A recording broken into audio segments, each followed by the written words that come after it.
Bonsoir à toutes, bonsoir à tous et bienvenue sur 8 Mont Blanc. Nous sommes le vendredi 9 mai 2025, il est 18h et voici les titres de l'actualité ce soir. Le trafic routier dans la vallée de la Maurienne est enfin totalement rétabli. En effet, la route départementale 1006 a rouvert cette semaine. Un retour à la normale attendu par les locaux, nous le verrons. Et puis nous irons du côté de Doussard où un bus-restaurant un peu particulier fait escale cette semaine. Un concept original porté par un couple qui sillonne la France depuis 3 ans, nous le verrons. Je vous en parlais à l'instant, 20 mois après l'éboulement de la falaise de la Pras en Maurienne, la route départementale 1006 vient de rouvrir à la circulation. Cette dernière marque la fin d'un chantier colossal. Les automobilistes attendaient ce retour avec impatience car ils empruntaient depuis plus d'1 an et demi des routes alternatives, comme vous pourrez le constater dans ce reportage.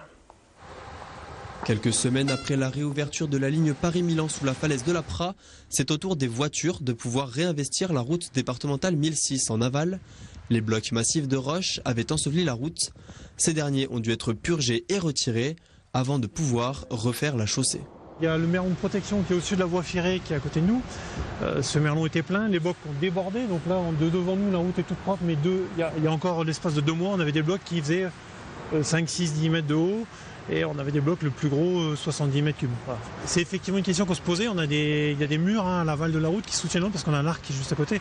Et la bonne surprise, c'est que ces murs étaient construits pendant l'ancien, étaient bien construits. Et n'ont pas cédé sous le poids de ces blocs. Donc ça, c'était une bonne surprise. Ouais. Au cours du chantier, les automobilistes étaient redirigés vers les routes annexes, notamment sur l'autoroute A43 en direction du tunnel de Fréjus. Mais sans la RD 1006, c'est tout le trafic de la vallée qui s'est retrouvé fragilisé. C'est surtout les locaux et les touristes, bien sûr, ça évite de prendre l'autoroute. Ça concerne aussi les convois exceptionnels. Certains convois exceptionnels ne peuvent pas passer par l'autoroute, donc passent par la RD 1006. Et puis cette route, elle est indispensable en cas d'incident sur l'autoroute. On l'a vu il y a quelques semaines avec la fermeture du tunnel d'Orel. La route RD 1006 était fermée, et ça paralyse complètement le trafic sur la Maurienne. Pour les usagers du quotidien, la réouverture de cet axe marque un retour à la normale. Mais pour certains, malgré la sécurisation de la falaise, la crainte persiste quant à l'idée de circuler à nouveau sur la départementale. Ça fait du bien, parce que du coup c'était un peu long. En plus là, depuis quelques temps, on faisait un détour dans la montagne. Donc ouais, ça fait plaisir. J'aurais préféré qu'il reste fermé. Pourquoi ? Parce que c'est plus sûr de passer par l'autoroute. Aller sous la falaise, voir si c'est pas dangereux là-bas. Je viens de passer, je viens de regarder. Vous n'avez pas confiance ? Ah bah non. Ça nous simplifie la vie, Puis ça nous évite de grimper les côtes, etc. Surtout l'hiver avec la neige, etc. C'était pas évident. La réouverture de la RD 1006 marque aussi la fin de la gratuité sur l'autoroute A43, appliquée le temps des travaux. Cette dernière avait été décidée par le département pour inciter les automobilistes à s'y reporter. Depuis ce jeudi, Aix-les-Bains accueille pour la première fois les championnats de France d'aviron de mer et de beach rowing sprint. 1500 athlètes venus de toute la France s'affrontent dans une discipline bientôt olympique. Une grande première en Savoie qui découvre le beach rowing. Dérivée de l'aviron, cette discipline mêle course à pied sur sable, slalom en aviron, puis sprint final à terre en opposant 2 concurrents en duel. Plus de détails dans ce reportage de Myrtille et Laurent Bourriou.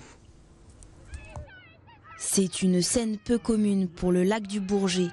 Des rameurs lancés à pleine vitesse sur la plage avant de sauter dans leur bateau pour un slalom de 500 mètres sur l'eau en duel pour une course express. Depuis jeudi, le beach rowing sprint, version courte et explosive de l'aviron de mer, a investi la plage d'Aqualac. Une grande première pour Aix-les-Bains et pour la Savoie. On n'avait jamais organisé avant de championnat de France sur le lac du Bourget. Donc c'est une première pour le club et également pour l'ensemble des Savoyards. On a également, c'est une première également sur l'organisation des 2 championnats de France, c'est-à-dire la partie beach et la partie enduro, qui ont été jumelés sur 4 jours. Et c'est une pratique qu'on ne voit pas dans nos régions, qui est plutôt développée dans les clubs de mer et pas forcément sur les clubs de lac. Donc ça permet effectivement de découvrir cette pratique qui est assez intéressante, ce duo en bateau qu'on ne connaît pas dans l'aviron classique de rivière. Une grande première donc, mais l'enjeu est double. Réussir l'organisation, mais aussi faire découvrir une pratique nouvelle dans la région.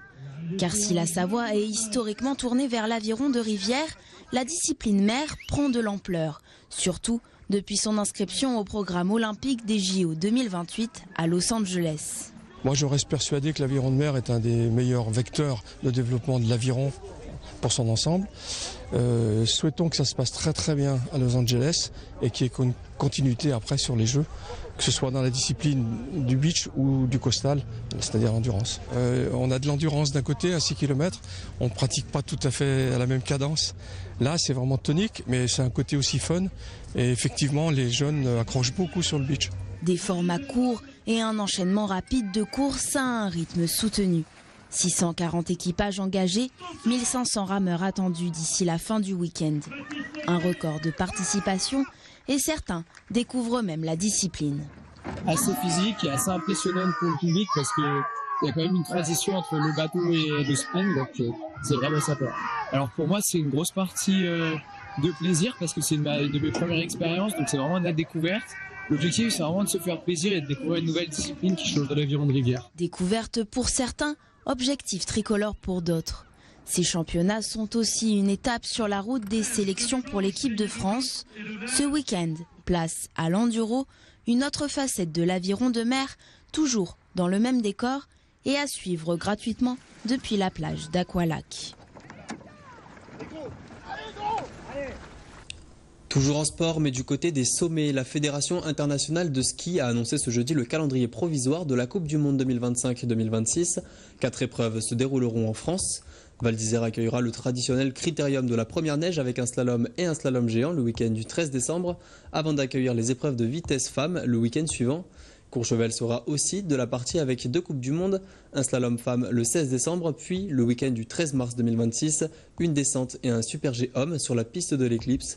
A noter que la saison sera surtout marquée par l'organisation des Jeux Olympiques de Milan-Cortina en février 2026. Vous n'avez peut-être jamais mangé dans un bus, pourtant c'est ce que proposent Grégory et Magali, originaires de Bourgogne. Depuis 3 ans, leur restaurant mobile sillonne les routes de France à la recherche du spot parfait. Cette semaine, c'est à Doussard que le couple s'est arrêté. Clarisse Menant les a rencontrés, on regarde son reportage.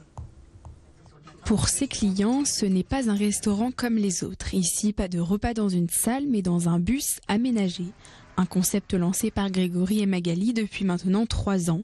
Originaire de Bourgogne, le couple a souhaité innover car désormais ce n'est plus le client qui vient au restaurant, mais le restaurant qui vient au client. Petit apéritif maison à base de purée de pêche, sureau et pétillant. Et l'idée un petit peu, c'était de retrouver ce concept de manière décalée.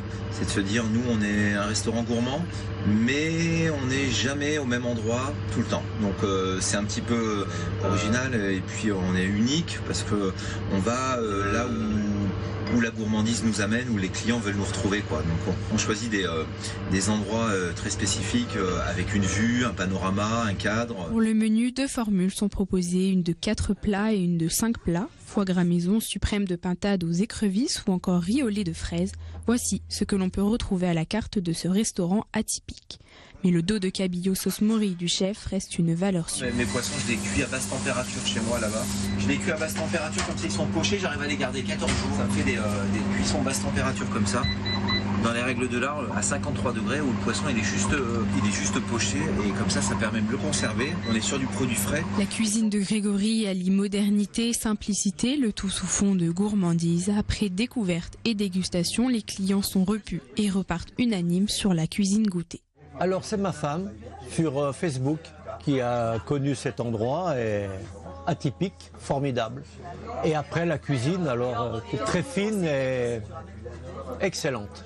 Eh bien, j'ai découvert le bus alpin par un ami qui est venu il y a 2 jours pour déjeuner, qui m'en a parlé, qui avait passé une bonne expérience et donc j'en ai parlé aux amis, on a décidé d'essayer de notre côté. Et voilà, notre présence aujourd'hui. Le bus déjà en lui-même, on a le côté atypique et puis au niveau des assiettes et les saveurs, le chef, pour l'instant à ce jour, à 7 heures, excellente découverte. Côté tarif, comptez entre 49 et 65 € selon les formules. Et si vous n'avez pas encore tenté l'expérience, le bus alpin reste à Doussard jusqu'à dimanche avant de reprendre la route vers de nouveaux horizons. C'est la fin de cette édition. Merci à tous pour votre fidélité à l'information sur 8 Mont-Blanc et merci à toute l'équipe pour son travail. Tout de suite, la météo de Thierry Paulme. Retour de votre journal ce lundi à 18 h avec Sébastien Germain. D'ici là, passez une très belle soirée et un bon week-end. À bientôt sur 8 Mont-Blanc.